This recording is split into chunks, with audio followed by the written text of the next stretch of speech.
Rescue 8, Truck 6, Truck 3, Battalion 3, and the on-call inspector.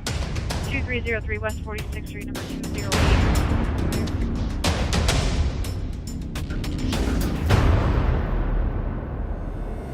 Hi, I'm Division Chief Steve Fessler, and on this episode of Sioux Falls Fire, we take a look at one of our newest apparatus, Truck 3, which is our platform truck, and we go to the University of Sioux Falls and talk to some students about what they're doing to prepare for fire safety with other students.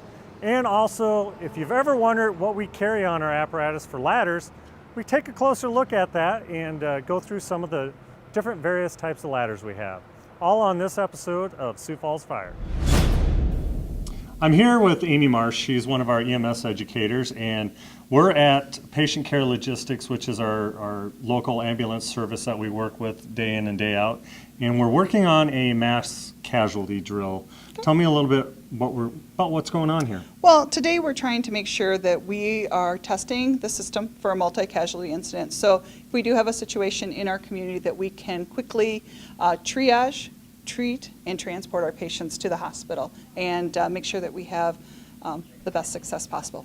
So I know in our last episode we had a mass casualty training scenario out at the airport. How does this one differ?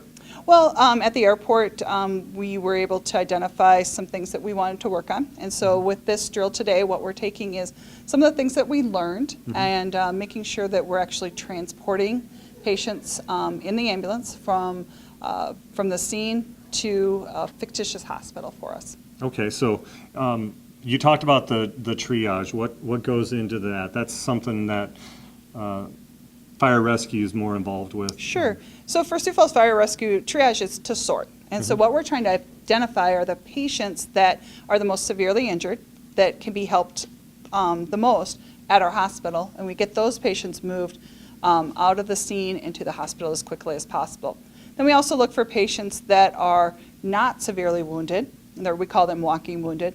And we make sure that we kind of separate them so that they can easily be taken care of maybe on scene or at a clinic, things like that. So it's an organizational process to take care of the injured. Correct, yeah. So we're looking at organizing the patients so that our hospitals don't get overwhelmed with a lot of patients that maybe don't need a hospital care, but they do need some kind of treatment. And this is one of those examples of where in our EMS system, how we work with our partners on a consistent basis. This is training for both entities, correct? Correct, yes. And this is an integrated response. So what we're looking at is both the fire department and the ambulance service here in Sioux Falls, that we can work together to make sure that our patients are well taken care of. All right. Well, thank you very much for your time. We'll let you get back to the training. Sounds good. Thank you. Thank you. All right, we're here at USF today. We got fire prevention on campus. We're going over some fire safety tips before college starts. I got Allison here today. Now, Allison, have you done this training before? I haven't, not before today. I've never done it. Okay, and kind of explain what are we doing here today? Who are we showing this all to? So we have on campus right now our Impact leaders, and Impact is just basically the group that helps all of the new students and just kind of mentors anybody that needs it. But today we're just doing the fire training with all of them so that they can really lead if it comes down to that situation. Right. Now I notice over here we have the fire extinguisher training. Have you had the opportunity to try that out yet? I have. Have you? Yeah. Have you ever used a fire extinguisher before? Not a fire extinguisher. I've used one of the hoses before, and it's a lot more powerful than you would think, but I've never used a fire extinguisher before today. So good, some good training over there. And I see over there they got the water hoses going, trying that out, seeing what the kind of pressure is behind that. Yeah. Now behind us here, I noticed we got, looks like a firefighter challenge going on. Have you had a chance to try that out yet? I did. How did that go for you? It was a lot tougher than I thought it was going to be. We put on all of the gear that all of them wear, and that is a lot heavier than I thought it was. And then we carried the body, and that was a lot heavier than I thought it was. So it was just a lot more difficult than I expected it to be. Yeah, so if you ever had to drag somebody out of a building, now you kind of know what to expect. And, hopefully adrenaline would kick in then. So did you win the race, or? I did, I think by like a centimeter. All right, so now that you did go through all this training, do you think this training was valuable, helpful for you guys? I really do think so, because, I mean, you never know what's going to happen. So a lot of these buildings are really old, and a lot of us have never had any of this kind of training, and we're all so young. So I really do think it was valuable for us all. Okay, awesome. Well, thanks for your time, Allison. I hope you thank have a you. good time here and have a good school year. Thank you. All right, thank you. All right, we're here with Barry, one of the fire inspectors for Sioux Falls. Now, Barry, how long have we been doing this? So we've been doing this for the 2 universities in town for about 12 years now. 12 years. And how do you think this is beneficial to these kids? Well, it gives these opportunities for these young kids as they leave home, and most of them are in their second year or after out of moving out of home and spending their college life, and it prepares them to see some real life practice for what they might encounter while they're at college or after they move out and are out on their own in the workforce. All right, and now I know we had the fire extinguisher training. They're pulling some hose. They did the firefighter challenge over here. What do we got going on behind us here? So what we have behind us is 2 rooms. One of them is a simulated dorm room that is not protected by a fire sprinkler system, and the one on the left, as you're looking at it, is going to be protected by a fire sprinkler system that you're going to find in the dorm rooms here, some of the apartments in town, okay, where these kids are going to be living in the future. Now, does code state that we do need to have I guess what I'm trying to say is, are the dorm rooms here in town sprinkled? Yeah, almost all dorm rooms in town are sprinkled. Any new dorms that are put up will be protected by a fire sprinkler, and most new apartments that are built are going to be protected by a sprinkler system, especially if they're a little larger apartment buildings. Okay. And now, what are we going to expect here? This one looks like it's got the sprinkler in it, so you're going to start them both on fire at the same time? Or We'll start them on fire at different times. We'll start the one on the right on fire and let it burn until it goes to flash over. And that's where everything in the room is on fire at once. And that'll probably take you that 3 to 5 minutes. Then we'll extinguish that. Then we'll start the one on the left on fire. And what you'll be able to see, the kids will see that once that fire starts to grow and produce a little bit of heat, that sprinkler head at the ceiling is going to get hot. And when that reaches 155 degrees Fahrenheit, it will activate and spray water on the fire and either extinguish it or control it and keep it from growing any larger. All right. Now, something I've always heard, I don't know if it's a myth or not, maybe you can explain it. A lot of people are worried about sprinkler systems, that it's going to flood out their house or something. Do all the heads go off at once, or is it just the one closest to the fire? Explain that for us. So the only sprinkler heads that are going to activate are the ones that get hot. And by hot, we're talking about 155 to 165 degrees Fahrenheit. So only those closest to the fire are the ones that are going to activate. I don't know the exact numbers, but somewhere in that 90 to 95% of all fires are controlled by 2 fire sprinklers or less. All right, thanks, Barry, for your time today, and thanks to all the inspectors out here helping these kids learn about fire safety. You bet. It was our pleasure. Glad to get out here and talk to these kids and prepare them for the future. All right, thanks.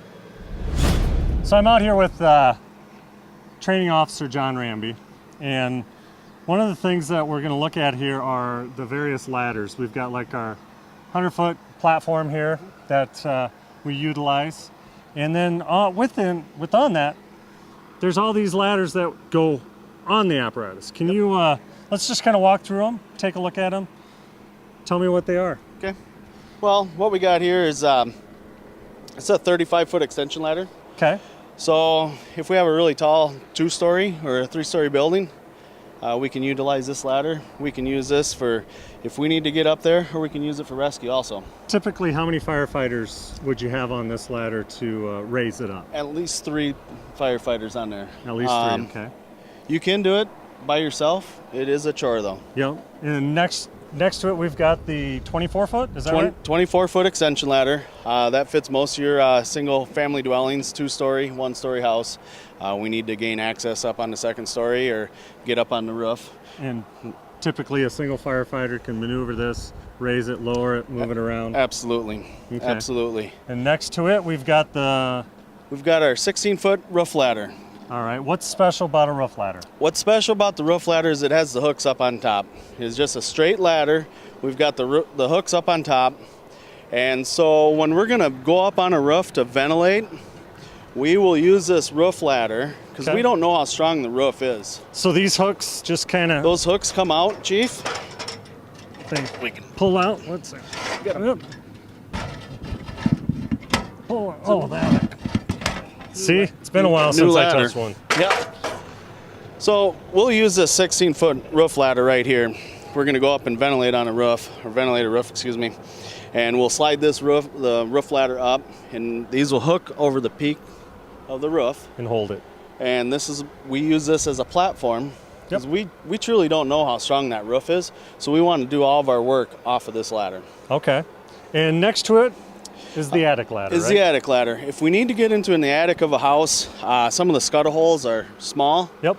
So this ladder is really narrow, and it's really easy to get inside of a house. You can take it in like this, and when you extend it out, it's very narrow. Let's open it up once. See how we can get this open? Okay. I'll hold your mic. Just like that. Perfect. And then the last ladder we've got here. The last ladder we have here is the Little Giant. It's a multi-purpose ladder. There's a lot of uses for it. You can use it as a straight ladder. You can use it as an A-frame ladder. It is not, we don't use it a lot. Some trucks do, some trucks don't. All depends, but it's just a multi-purpose ladder, like something you're gonna find in your own house. Okay, so it's just something that if the certain thing needs that type of ladder, we use it. Absolutely. All right, well, thanks, John. This gives us a little idea of some of the various ladders that we carry on our apparatus, and we'll let you get back to your work that you got going on today. All right, thanks, Chief. Thank you. So out at the Fire Training Center this week, we have our FAO class, and in that class we've got a variety of firefighters that are starting the process to learn about driving our apparatus. So I'm here with Mike Bowers. He's one of our fire apparatus operators, and he's also one of the instructors at the training center. So tell us a little bit what's going on out here with the FAO class this week. All right, so this is our FAO certification class. It's a 2-week class. They're in the first week right now, and it's basically all the academic portions to becoming an FAO. What exactly is an FAO again? FAO is our fire apparatus operator. Okay. Or driver. Driver, okay. What are some of the things that the driver's expected to do? So a driver's main responsibility is to get to the scenes safely. And then once we get on scene, driver's primary function, if it's a fire, they're the ones that they run the truck, right? So we make water. We get the water in and we get the water out to the firefighters that are actually fighting the fire. And it's more difficult than getting water to them. There's more math and different things like that to it. There correct? is. So we need to make sure we're getting them the proper gallons per minute in order so they have enough water to put out the fire. Okay. All right, when the crews arrive on scene, the driver, the FAO, they don't always stay with the truck, right? There's other duties that they're involved in also. Absolutely. If their truck is not the first in and they might not need to pump, they're going to do normal firefighter duties. We're going to get on our gear and we're going to go fight fire. You'll be in the line going right in on the fire with the firefighter, captain, everybody else, correct? Absolutely. And on EMS scene? EMS call, we're going in with the crews. We're assisting on the EMS call. So okay, so they still hold all the same firefighter. That's still our number one job. Yep. But in addition, we're FAOs. Okay. So with Sioux Falls Fire Rescue, we have, like we were just talking, the fire apparatus operator, the FAO. What other ranks do we have? So you start off as a firefighter, then you promote to FAO. After that, you can promote to captain, battalion chief, division chief, and then chief. Okay. So you're just starting these guys out, their first steps into working in that process for promotion to FAO. They come back in October? We'll come back into October, and at that time we'll spend a week of just doing hands-on, operational, practical tests. Getting in the trucks, driving them, pumping them, all that type of stuff. Yep. Okay. Putting everything we learn in this week into ready to go. Ready to go, yeah. All right. All right, thanks, Mike. I'll let you get back to the class. All right, thank you. Thank you.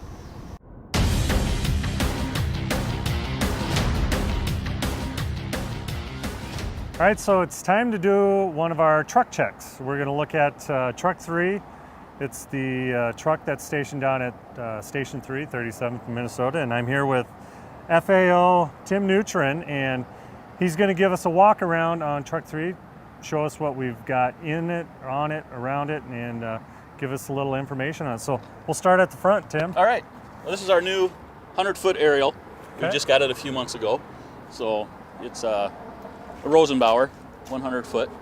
So we'll just start in the cab Okay. here. This is a clean cab, we call it.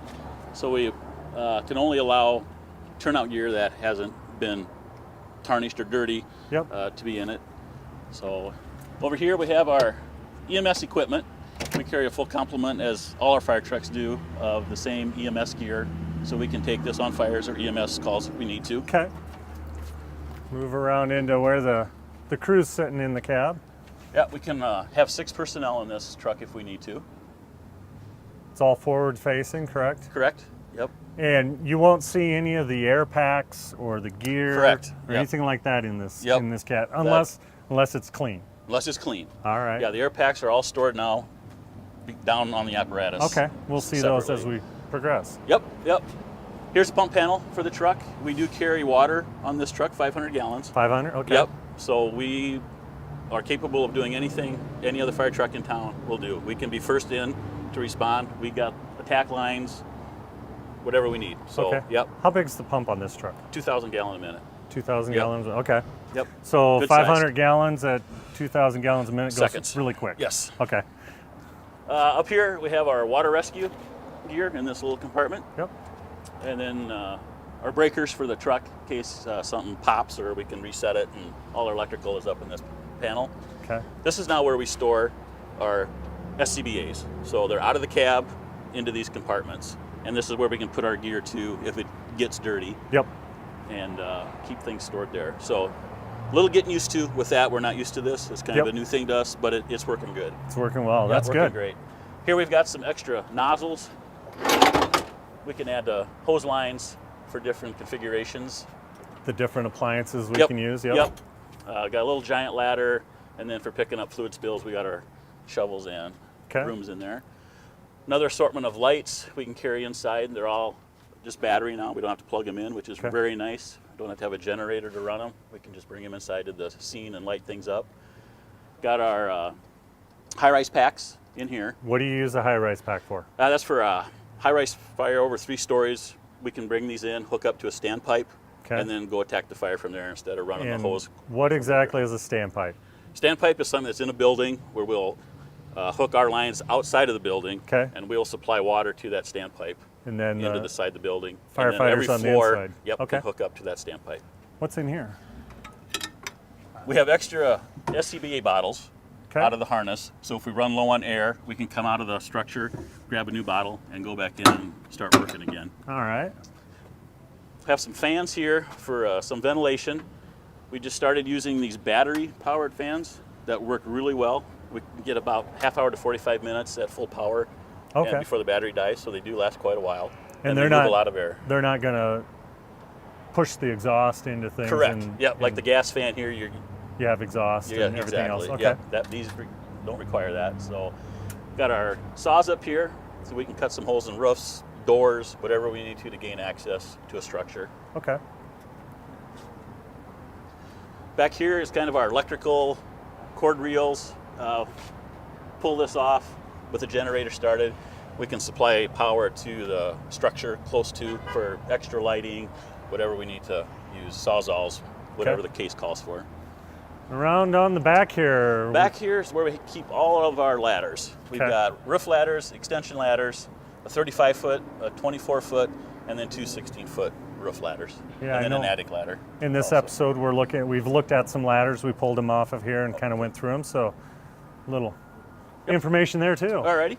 And we also have our pre-connect 2.5 hose Okay. back there. Here's our hydrant compartment. So everything we need to hook up a hydrant, catch a hydrant we call it, to supply water to the truck is all back in here. Different attachments. When we use the large diameter Correct, hose, yep, the the 5-inch. Okay. Yep.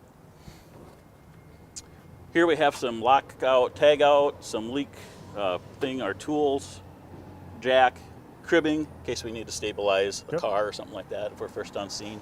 some rope. That's all in this compartment. Just some miscellaneous items that we Correct. utilize. Yep.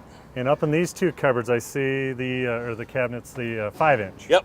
Lots of 5-inch on this, and this is just makes it a little easier to load with these doors because it is high up there. So we raise the ladder, and then there's a compartment up here that opens up so we can walk up there and then plus feed it down here. Just a little easier, less stress on us for loading 5-inch because it is very heavy. Yep.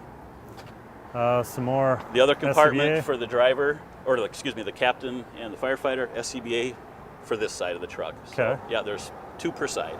Okay. Up here we have our wildland equipment, hose pack, or Randy pack we call it, for fighting wildland fires. Okay. And here's just another side of the pump panel. This is where our passenger side intake, where we'd hook that 5-inch up to. And then we also have a large diameter discharge. What is this? This is on our B foam. We have foam stored on the truck, Class A and Class B. Okay. Class A is piped into the system already, but now we're going to these for the Class B since we don't use it very frequently. Okay. So this is just a appliance that hooks on to your 2.5 and then hooks into the truck, and then you just have to turn it on down here. It's just a little simpler, less expensive way to supply more B foam. economical. More economical. Yep, and works great. And we can also hook these up downstream too. If we have a fire downway, we can hook this up closer down to the fire. Pull the buckets, and pull the pull buckets right out of the put 'em into buckets and go there. Absolutely. Okay. All right, so how many ladder trucks does Sioux Falls Fire have on it? 5. 5 of them. stations Okay. have And this one's the only one with the platform, correct? Correct. So how far of a reach does this one This have? is 100 foot. 100 foot. And the other ladder trucks that we have, what? 75 to 125. Okay, so there's a little variation Yes, there on, yep. on height that you can go with the different ladder trucks. Absolutely. So on with the platform, we also have a large air cylinder, so we can connect up on the platform Correct. to get air up there, Correct. be in our SCBA masks Right. and be able to breathe if smoke, you can get Absolutely. smoky conditions and different things like that. What are some of the other things with the platform that we have on it? Well, the platform just makes it much easier to access the roof, much safer for us. We don't have to climb to the top to get it. We can put this on the ground and then get in, and then get up to the ladder, which makes it much safer instead of climbing 100 feet in the air. We can also supply the roof, use this as a standpipe system. Instead of hooking up to that standpipe like we talked earlier, we can actually make this truck the standpipe because we can hook up 2.5 hose. Hook in each right on up front, there and go right, off of and it use with it the as a firefighter. standpipe Okay. if we need something on the roof like that. And I believe this is remote controlled also? Correct. Yes. And it works. So you can do pretty much raise, lower, extend. Anything we can do up there, we can do on the ground with it. Yep. And on the pedestal, you have all of the different controls for it. Yep, also, they're right? mirrored. Yep, the pedestal and the box or the aerial are mirrored. They're the same. Okay. Yep, totally. All right. Well, thank you very much, and appreciate the time running through Truck 3, our platform, and I'll let you get back to doing the full truck check. All right, thank you. Thank you. Thank you for watching this episode of Sioux Falls Fire. We hope you enjoyed it. If you have questions or comments, subscribe to our YouTube page or go to siouxfalls.org/fire.